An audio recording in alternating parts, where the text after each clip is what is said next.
네, 안녕하세요. 제가 2년 전에 초고층 주상복합 아파트 실제로 살아보셨나요? 10년 살아본 체험 후기를 올렸는데, 사실 뭐 운전하면서 생각나는 대로 이야기한 영상이거든요.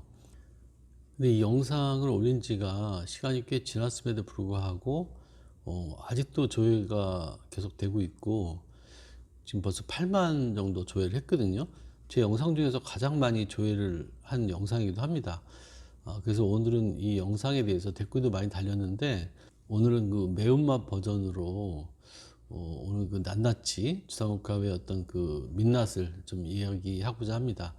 한 번 살아본 사람들은 다시는 살지 않는 이 초고층 주상복합. 이어지는 영상은 한 5년 전이군요. 15년 전부터 그 아파트가 건설되는 모습부터 저 촬영을 했는데, 입주하는 모습까지 제가 찍은 영상을 좀 보여드릴 텐데 참고하시고요.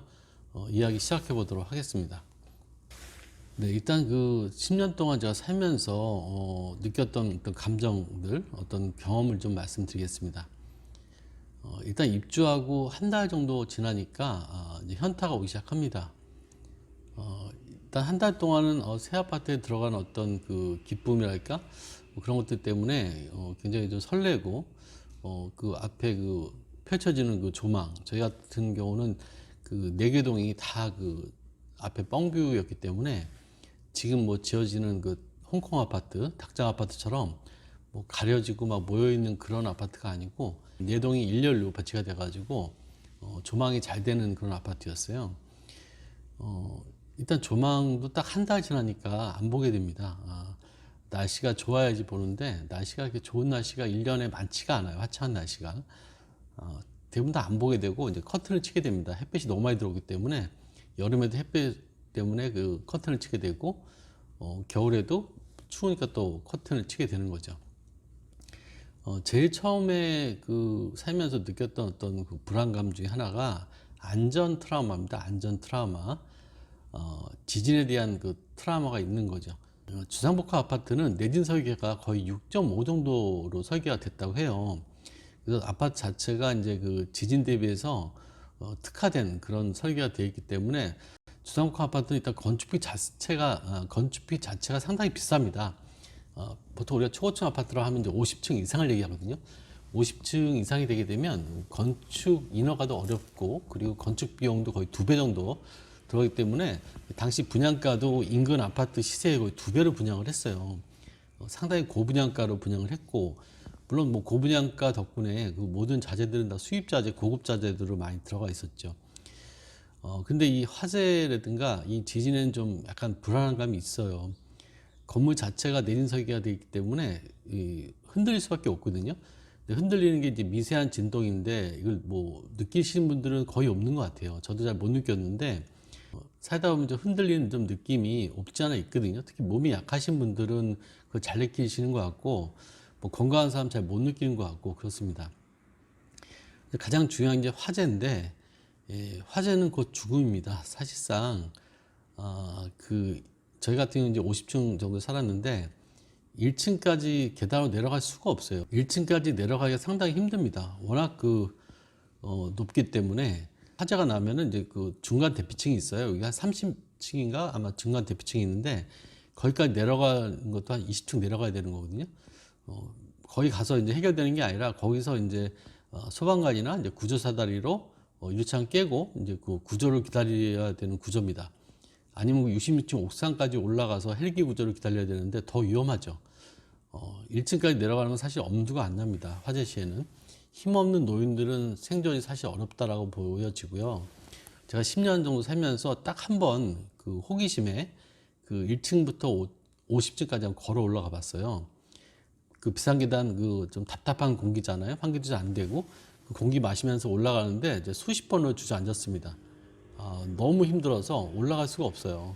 그 이후로 단 한 번도 비상계단 쪽을 쳐다보지도 않았습니다. 너무 힘들어가지고, 사실상 그 엘리베이터 없으면은 생활이 힘들고 생존이 힘든 게 바로 이 초고층 주상복합입니다. 특히 그 아래층에 상가가 들어간 주복은 상당히 위험하거든요. 살던 곳은 이제 상가동하고 주거동이 분리된 주상복합인데도 불구하고 이 상가동에서 화재가 나니까 그 화재의 어떤 그 화염과 그 검은 유독가스가 그 주거동으로 옮기는 바람에 창문을 닫아도 그 냄새가 오래 가더라고요. 특히 그 상가가 있는 상가 밑에 층에 배치가 되어 있는 주상복합은 화재 위험이 항상 상존하기 때문에 요즘에 지금 아파트 뭐 화재 사건 많이 나잖아요. 그럴 때마다 이 주상복합 사는 사람들은 간담이 좀 서늘해집니다. 주상복합에서 화재가 나면 대피하기가 상당히 힘들거든요.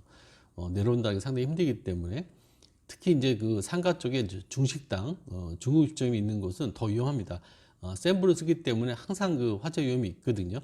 중식당은 그 상가에 넣지 않는 게 그래도 안전한 것 같아요. 주상복합은 어떤 그 화재에 취약하다. 그 지진 내진석은 잘 되어 있지만 큰 지진은 강하지만 상시 그 건물이 흔들릴 수밖에 없다는 거죠. 그리고 다음은 이제 그 제가 지난번 영상에서 이제 모기가 못 올라온다고 얘기했는데 모기가 사실상 못 올라와요. 근데 가끔 그 승강기 타고 올라온 경우가 있거든요. 올라오는데 힘을 못 씁니다. 모기가 그냥 손으로 누르면 잡힐 정도로 그렇고요. 근데 또 바퀴벌레는 또 나오더라고요. 그리고 그 초파리라고 그러죠. 그 하수구통에서 초파리.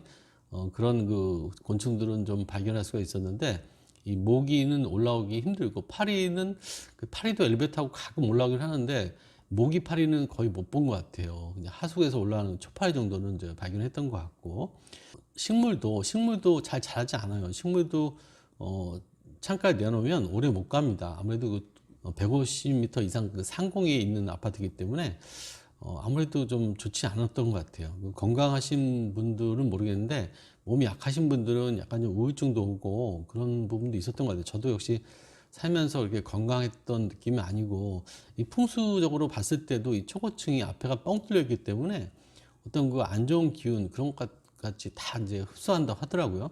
그래서 그런 부분 때문인지 초고층 들어가서 제가 좀 일이 좀 많이 안 풀렸던 것 같아요. 운수도 별로 좋았던 것 같지 않고 그 같이 사시는 분들도 이게 잘 돼서 나가신 분을 별로 못 봤어요. 마철로의 저주라는 말이 있듯이 초고층이 별로 이렇게 운수적으로 봤을 땐 좋지 않았던 것 같은데 물론 케이스 바이 케이스이기 때문에 그 뭐 사람마다 다를 것 같긴 합니다. 그리고 또 연돌 현상이라 해가지고 그 바람이 들어와서 안으로 그냥 그 바로 들이닥치면서 안에서 그뭐 바람이 돌거든요.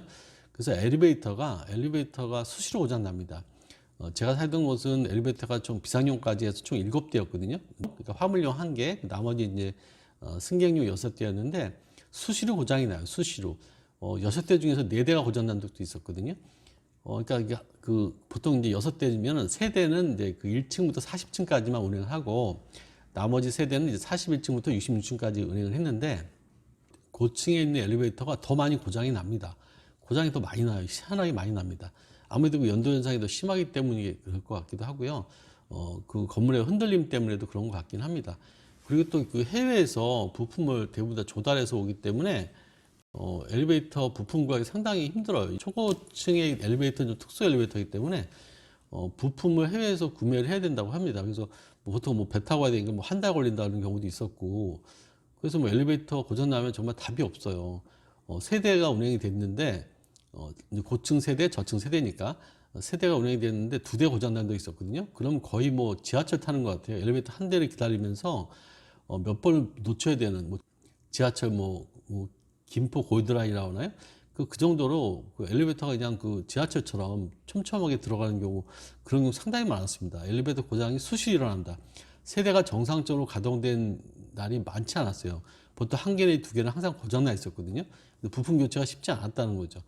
그 모든 자재가 다 수입 자재고 그렇다 보니까 세대 내에서도 뭐 하나 고장이 나면 부품 구하기 상당히 힘듭니다. 부품 하나에도 뭐 몇십만 원씩 하고 하기 때문에 처음에 한 3년 동안은 뭐 AS가 되지만 그 이후는 다 AS가 안 되기 때문에 뭐가 좀 내부에 고장이 나거나 파손되면 거의 이제 부품 구하기 힘든 상태거든요. 그런 부분에서 상당히 좀 힘들었고요. 아까 얘기한 것처럼 이제 미세 진동이 있습니다. 그래서 살다 보면은 문틀이 잘 안 맞아요. 문이 잘 안 닫힙니다. 그럼 관리소에 얘기하면 올라와서 그 경첩을 좀 조정해주고 가거든요. 그럼 또 몇 달 지나면 또 다시 안 맞아요. 또 경첩을 또 조정하고 경첩이 다 달아 없어질 정도로 이 문틀도 이 미세 그 진동 때문에 틀어지는 거죠. 문도. 그래서 문이 잘 안 닫히는 경우도 있었고 그 특히 태풍이 심하게 불 때는 건물이 더 흔들리잖아요. 거실의 아트월이 그 대리석이 무너져 내린 적도 있어요. 저희 집은 아니었는데 이웃집 같은 경우는 뭐 그 거실 아트월이 흘러내려가지고 TV가 파손되는 경우도 있었고, 그 샤워 부스의 그 유리도 그 계속 이제 그 미세진동 때문에 미세균열이 나고 어느 순간 팍 하면서 깨지거든요. 그 샤워부스 깨져가지고 뭐 유리가 산산조각 난 집도 있었거든요. 그 태풍이 오면 상당히 좀 불안합니다. 아파트 그 입주민 카페에 보면 그런 사진들이 올라오면 아, 우리 집도 또 파손되는 거 아닌가 좀 조마조마하고 좀 그렇습니다. 이 미세운동의 영향이 어떤 가구 틀어짐, 그리고 어떤 유리라든가 대리석, 타일 같은 경우가 깨지는 경우가 상당히 많습니다. 화장실 타일도 금이 가는 경우가 상당히 많거든요. 이게 다 흔들림 때문이 아닌가라고 좀 생각이 들고요. 층간소음이 없다고 하는데 층간소음 있습니다. 있고요.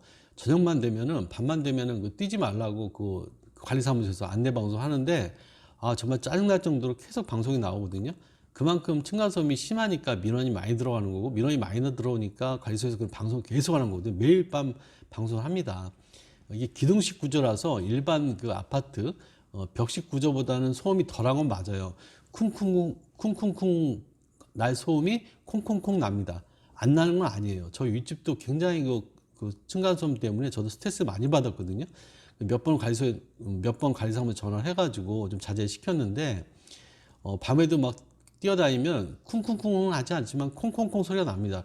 굉장히 스트레스 받는 그런 그 층간소음이 있어요. 없다고는 말 못합니다.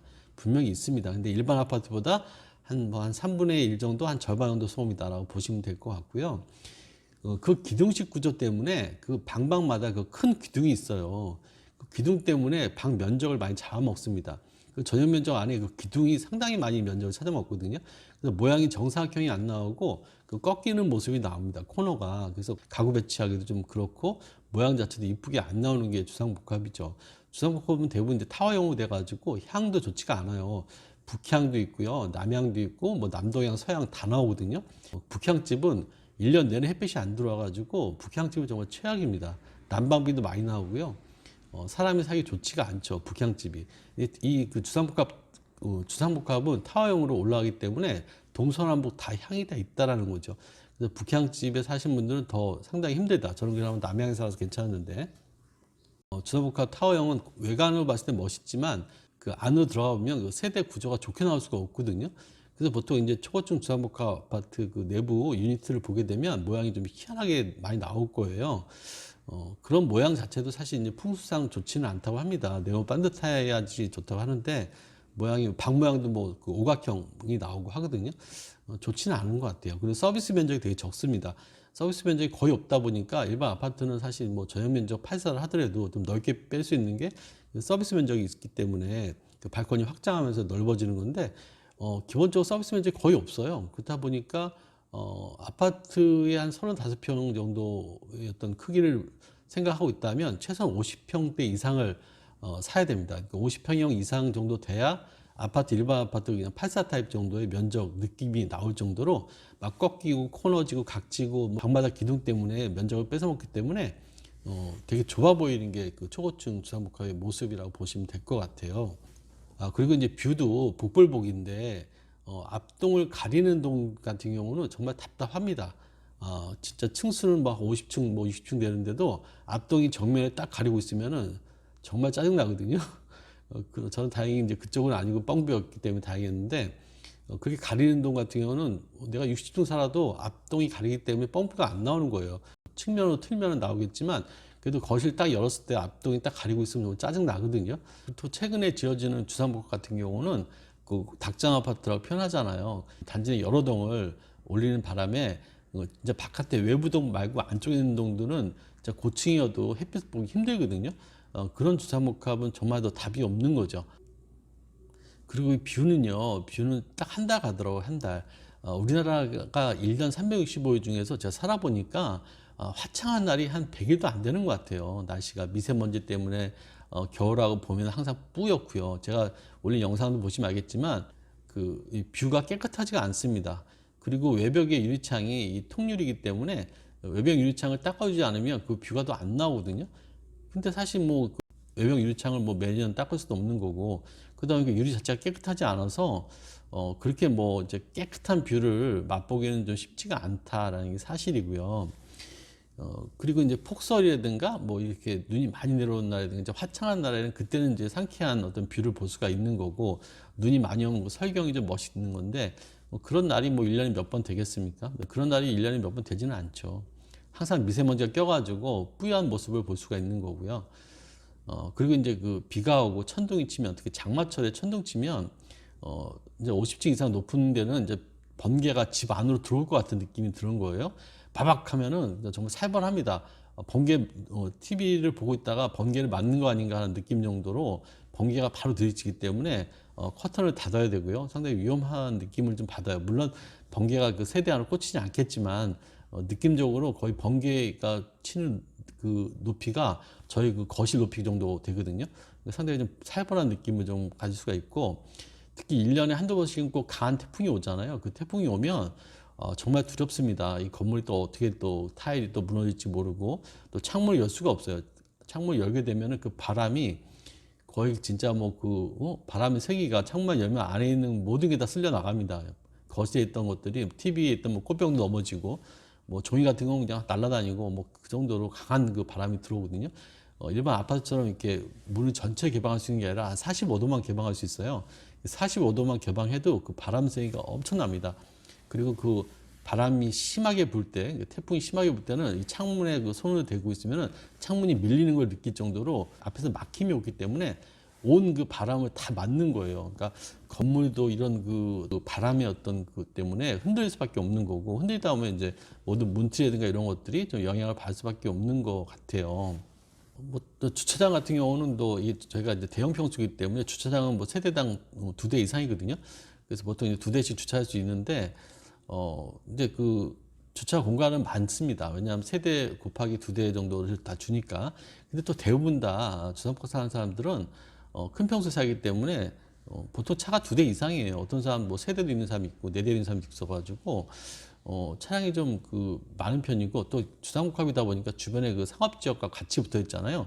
그래서 외부 차량들이 많이 들어와요. 거기다 몰래 주차하는 경우도 많고요. 그 주거동 주차장에다 주차해놓고 영화 보러 간다든가 아니면 쇼핑한다든가 그런 경우가 많거든요. 외부 차량들 단속이 쉽지 않다라는 거고, 그리고 또 차량이 보면은 정말 수입 고가차들이 너무 많아요. 뭐 벤틀리, 뭐 람보르기니, 뭐 페라리, 뭐 포르쉐 이런 차들이 널려 있습니다. 그 주차하기가 너무 힘들어요. 주차 공간이 없어 힘든 게 아니라 옆에 차 긁을까봐 주차할 때마다 그냥 조심조심해야 돼요. 괜히 옆차 긁으면 이 견적이 장난하게 나오기 때문에 정말 그 빈 공간에다가 널널하게 주차하지 않으면 저녁 늦게 오면은 그런 차들 사이에 들어가는데 약간 좀 이렇게 주차할 때 조마조마합니다. 괜히 또 긁어가지고 또 몇 천만 원 날라갈 것 같으니까. 또 주상복합 살다 보니까 이 월세 사면서 그런 외제차, 뭐 벤틀리라든가 뭐 이렇게 람보르기니, 뭐 그런 그 고급 승용차, 뭐 벤츠나 뭐 BMW는 거의 그냥 서민 차종이고, 웬만한 차들은 정말 그 고가 차량들이 많아요. 그래서 또 그런 사람들이 보면 잘 사는 사람들이냐, 또 그것도 아니에요. 보면은 물론 캠핑카도 많고 한데 그런 사람들이 잘 사는 사람들 같지는 않아요. 왜냐하면 월세 살면서 이 허세 떠는 사람들, 또 사기꾼도 많은 것 같더라고요. 경찰차가 자주 옵니다. 경찰차가 자주 오고 하는 거 보면 그 보면 월세 살면서 이제 허세 떨고 뭐 그런 경우가 좀 많은 것 같고, 또 연예인들하고 또 셀럽들도 많이 살아요. 그래서 뭐 또 그렇다 또 완전 유명한 그 셀럽이나 연예인은 아니고 그냥 좀 약간 좀 얼굴 알려진 정도의 그 연예인 셀럽들이 좀 많이 살고, 초고층 주상복합은 또 드라마 촬영이나 영화 촬영을 좀 많이 해요. 그래서 저희는 저희 아파트에서도 영화나 드라마 촬영을 좀 많이 했는데, 뭐 연예인들이 와서 뭐 촬영하는 경우는 자주 볼 수 있는데 그건 아무 의미 없는 것 같아요, 사실은. 그리고 단지에 조경이 없잖아요. 그 옥상 정원 정도 있는 거고, 그리고 용적률이 보통 이제 준주 같은 경우 이제 500%, 뭐 상업지 같은 경우 1000%까지 올리다 보니까 삭막하죠. 땅은 좁은데 거기다 그냥 높이 올리거나 촘촘하게 올리기 때문에 답답합니다. 좀 답답할 때 좀 이렇게 1층 나가서 단지 내 좀 조경도 좀 걷고 하고 싶은데 걸을 게 별로 없어요. 옥상 정원 가서 한 바퀴 도는 게 끝이거든요. 1층 로비에서 이제 딱 그 외부로 나가면 이동인구가 많잖아요. 상업지역이기 때문에 뭐 버린 담배꽁초, 뭐 테이크아웃 그 컵 같은 거, 뭐 쓰레기 뭐 이런 것도 상당히 많습니다. 특히 이제 저희는 그 쇼핑몰하고 영화관 같이 다 있어가지고 백화점하고 뭐 마트, 뭐 영화관 다 같이 있거든요. 그러다 보니까 더 많은 유동인구들이 더 많은 쓰레기를 버리고 가는 거고요. 또 대중교통도 바로 앞에 있기 때문에 아무튼 좀 대중교통에 가까운 건 편리하긴 하지만 그만큼 또 유동인구가 많기 때문에 또 쓰레기도 좀 많은 것 같습니다. 저 같은 경우는 지하에 마트나 그 백화점이 있어도 인터넷에서 주문했습니다. 엘리베이터 타고 가는 것도 귀찮아가지고 안 가게 됩니다.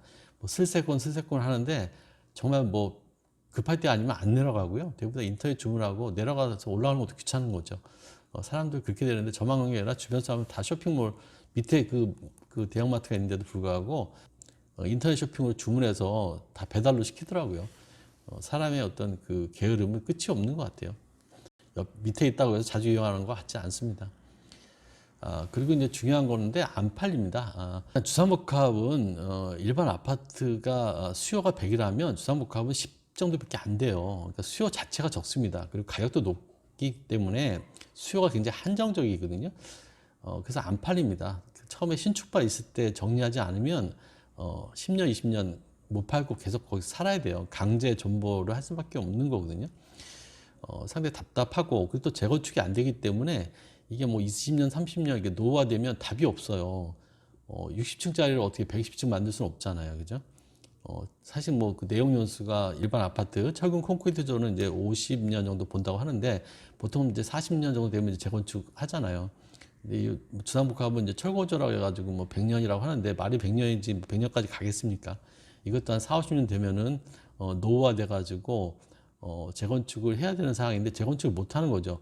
나중에 이제 슬럼화 될 수밖에 없다. 그래서 주상복합은 처음에 신축발 했을 때 사람들 모를 때 지금 아무도 초고층 안 사봐서 모르잖아요. 주상복합 안 사봐서 모르잖아요. 그런 분들한테 빨리 그 팔고 나와야지 계속 갖고 있을수록 가격은 빠질 수밖에 없다라고 저는 생각하거든요. 저도 10년 동안 탈출 못 하다가 10년 만에 탈출했는데 다시는 주상복합에 들어가서 살지 못할 것 같아요. 살면서는 이제 주상복합 살고 뭐 그 랜드마크 사니까 남들이 굉장히 부러워하고 야, 너 돈 많이 벌었나 보다, 뭐 잘 사나 보다, 뭐 너무 부럽다라고 하는데 사실은 그 집값 떨어질까 봐 이런 말을 못 하고 속으로 삭히는 그런 아파트가 바로 주상복합이고 초고층 아파트인 거죠. 만약 누가 저에게 주상복합을 지금 그냥 준다고 하면 저는 바로 그냥 금매로 털고 현금해서 쓸 것 같아요. 다시 한번 들어 살려고 그러면 저는 살고 싶은 마음이 없습니다. 일반 아파트가 훨씬 더 좋고요. 일반 아파트도 초고층보다는 뭐 중층 정도, 한 20층 이하 정도를 저는 선호하고요. 사실은 또 10층 정도 딱 좋아요. 10층 정도가. 요즘에 또 제가 중개업을 하다 보니까 의외로 사람들이 그 10층 정도를 되게 선호하고 20층도 높다고 하는 거예요. 20층도. 30층은 어지럽다 그러고 보통 20층도 뭐 고소공포증이 있어서 못 간다는 사람들 꽤 많더라고요. 젊은 사람 중에서. 왜 이렇게 젊은 분들이 고소공포증이 많은지 모르겠는데 요즘 굉장히 제가 중개하다 보면 난감한 경우가 많아요. 로얄층이라고 20층을 소개하면 오히려 10층, 뭐 저층, 뭐 5층, 3층도 선호하는 거예요. 오히려 요즘은 더 저층들이 더 인기가 있더라고요. 그래서 안정적인 저층을 더 선호하는 경향이 있어가지고 근데 아직까지도 아파트 하면 그래도 10층 이상 정도는 돼야 된다고 생각하는데 그래야 좀 일조권도 좀 받거든요. 그래도 중간층, 저층도 요즘에는 그 손님들이 찾는 거 보면 예전보다는 많이 좀 저층에 대한 인식이 좀 바뀌고 있다. 반면에 고층에 대한 그 좋은 인식들이 좀 많이 요즘에 희석되는 것 같은 느낌을 좀 제가 중개하면서 느끼고 있거든요. 그래서 저만 그런 게 아니고 이제 초고층이라든가 고층을 이제 사람들이 별로 좋아하지 않는 경향이 좀 있는 것 같고 시간이 흐르면 흐를수록 이제 초고층을 경험해 본 저 같은 사람들이 다시는 그쪽으로 가지 않기 때문에 인기는 좀 사과될 것 같긴 합니다. 뻥뷰가 좋다 뭐 하지만 40층 이상, 50층 이상, 60층 이상 되면 그 오래 가지는 않더라고 살아보니까. 그리고 살면서 거실만 바라본 것도 아니잖아요. 물론 손님이 올 경우라든가 내가 집을 팔 때 처음 본 사람들한테는 굉장히 어떤 그 부러움의 대상이 될 수 있겠지만 최근에 그 초고층 아파트에 대한 이 영상이 인기가 많은 이유가 혹시 그 강남 재건축 때문이 아닌가 싶어요. 강남 재건축을 뭐 50층 이상 올리겠다 뭐 그런 뉴스에서 나오기 때문에 그쪽에 사신 분들이 재건축을 하게 되면 초고층이 될 수밖에 없잖아요. 뭐 압구정 현대부터 해가지고. 그래서 강남의 한강변 아파트들이 이제 재건축 때 초고층이 됐을 경우에 경험을 안 해봤기 때문에 제 영상을 좀 많이 보시는 게 아닌가 싶거든요. 그래서 그런 분들이 더 보실 것 같아서 제가 영상을 제작했고요. 오늘 영상이 좋으셨다면 구독, 좋아요 부탁드립니다. 네, 감사합니다.